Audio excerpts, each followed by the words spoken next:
Most people in this category spend weeks researching and still end up with regret.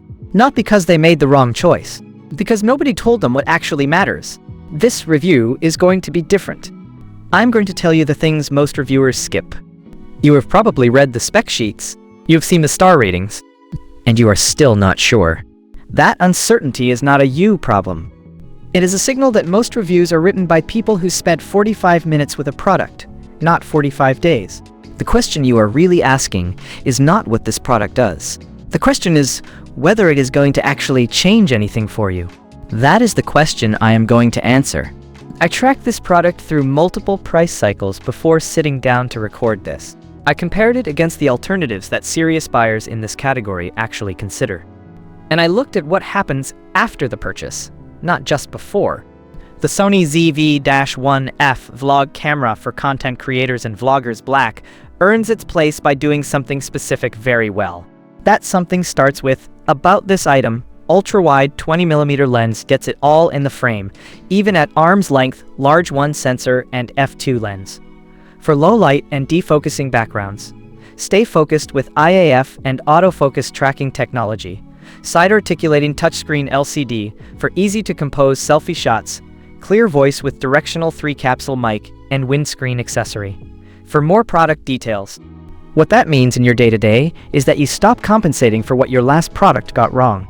The second thing worth paying attention to is practical everyday performance. Not in a test environment. In the situations where you actually need it to perform. That difference shows up in ways that are hard to quantify on the spec sheet. The third element is build quality that lasts. If you have ever replaced something ahead of schedule because it stopped holding up, you already understand why this matters more than any single feature.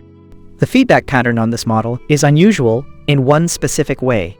Buyers who come in skeptical end up leaving the same reviews as the people who were already excited. That kind of convergence across different buyer types is not something you see often.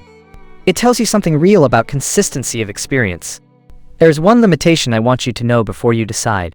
A price that reflects real value. Not everyone will weigh that the same way, and I understand that. If that specific thing is a deal breaker for your situation, I respect that completely. But for the majority of buyers who are looking at this product, the overall trade-off still lands clearly on the right side. Pricing on this model has not been stable. I have watched it move enough times that I would not trust any number I write here today. The figure you see right now is not what I saw a month ago. And it is probably not what you will see in another month. Sometimes that movement is upward. Sometimes it is a significant discount. The only way to know which side you are on right now is to check the live link. Amazon prices on this model are moving constantly. I have placed the link below so you can check if the current discount is still live.